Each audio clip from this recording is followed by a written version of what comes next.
ابھی ایجنسی والے میرے پاس آ گئے، انہوں نے کہا کہ میں تو 30-35 سال یہ بھی وہاں جامع فاروقی میں استاد رہے، میں تو نالائق قسم کا، یہ لوگ بڑے لوگ تھے، میں تو کوئی، ایک تو بڑا آدمی ہوتا ہے، ایک چھوٹا سا، ہمارے بلوچ لوگ اس کو کہتے ملوڑو، ایک بڑا مولوی ہوتا نا، ایک چھوٹا سا ہوتا ملوڑو، تو مولانا سلیم اللہ خان یہ شبیر مولوی ہوتے تھے، ملا ہوتے تھے، میں چھوٹا سا ملوڑو ہوتا تھا، ملوڑو، تو ہم ملوڑو، تو اب میں 30-35 سال کے بعد آیا ہوں،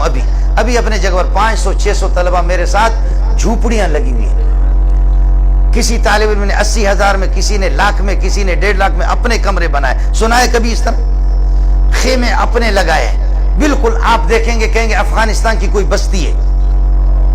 واللہ وہاں پڑھ رہے ہیں، وظیفہ، رعایت، سہولتیں کچھ بھی ہمارے اصطلاح میں بھی نہیں ہے۔ ایک تبلیغی نے 20-22 ہزار کا ایک چھپرا لگا کر کے مجھے دیا، میں نے 20-25 لڑکوں کو، 10-15 لڑکوں کو وہاں ترجمہ قرآن پڑھانا شروع کر دیا، آج سینکڑوں کلاس میں جگہ نہیں ہوتی، اللہ کے فضل و کرم سے، خدا اسے کھلا رہا، ایجنسی والے آگے، وہ روزانہ نازم، ایک دن داڑھی والے 2 ایجنسی والے آگے، بڑے اچھے لوگ تھے، کہنے لگے مولانا، میں نے کہا جی، کہتے آپ کا نام سنا ہے، آپ بڑے مولوی ہیں، میں نے کہا بس لوگ کہتے ہوں گے، کہنے لگے مولوی صاحب آپ کو کون یہ فنڈنگ کون کرتا ہے، کون آپ کو، میں نے کہا امریکہ دیتا ہے، میں نے کہا امریکہ دیتا ہے، ہم کام ہی کرتے ہیں امریکہ کے لیے مولوی لوگ، اس لیے کہ قرآن کا تو امریکہ تو بہت خیر، امریکہ چاہتا بھی کہ قرآنی تعلیمات بڑھ جائے، وہ بہت خیر خواہ، بہت شریف ہے، تو میں نے کہا امریکہ، تو وہ بھی بہت ہنسے، کہنے لگے مولوی صاحب سنا آپ کے بارے میں بڑے مزاق کیے، لیکن صحیح بات بتا دو، میں نے کہا صحیح تو آپ کو بتائے،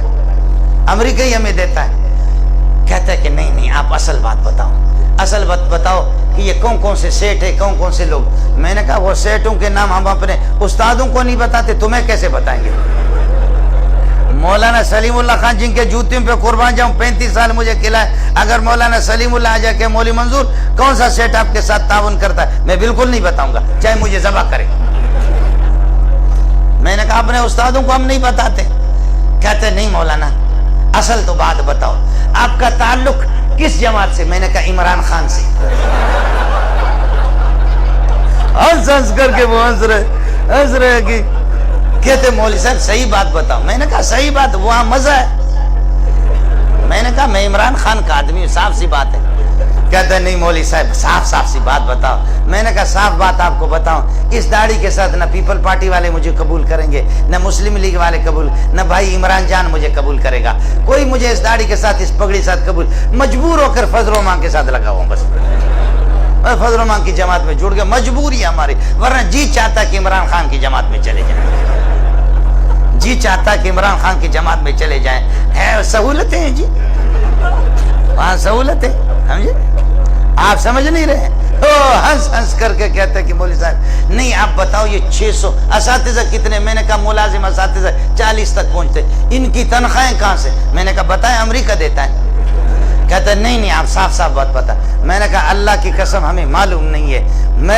میں نے کہا کل کی بات آپ کو بتا رہا ہوں، طلبہ نے مجھے پرچی دے دی، دور حدیث میں کہا استاد جی خود جلسوں میں جاتے ہو، مرغا ٹکا پلاؤ کھاتے ہو، بریانی کھاتے ہو، اور ہماری دال صبح بھی دال شام بھی دال، صبح بھی دال شام بھی دال، صبح بھی دال شام بھی دال، استاد جی کچھ تو خدا کا خوف کرو، مجھے پرچی دی، میں نے کہا واللہ میرے دل پر چوٹ لگ گئی،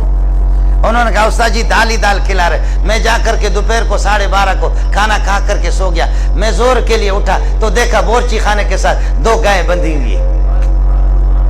طالب علم سے بورچی سے میں نے پوچھا یہ کہاں سے، انہوں نے کہا ایک آدمی نے کہا میری ماں کو تکلیف ہے، سکرات کا وقت ہے، صدقہ لے کر کے یہ 2 گائیں اس نے دیے، میں نے کہا کوئی 2 گائیں لاتا ہے، کوئی 2 کلو آٹا لاتا ہے، کوئی 200 لاتا ہے، کوئی 2000 لاتا ہے، اور کوئی 2 لاکھ بھی لاتا ہے، جی ہاں 2 لاکھ بھی لاتا، اور ایسے لوگ ہیں، بعض آ کر کے بعض ہمیں بتاتے کہ جی چل آپ کے لیے مسجد تعمیر کریں گے، بعض کہتے کہ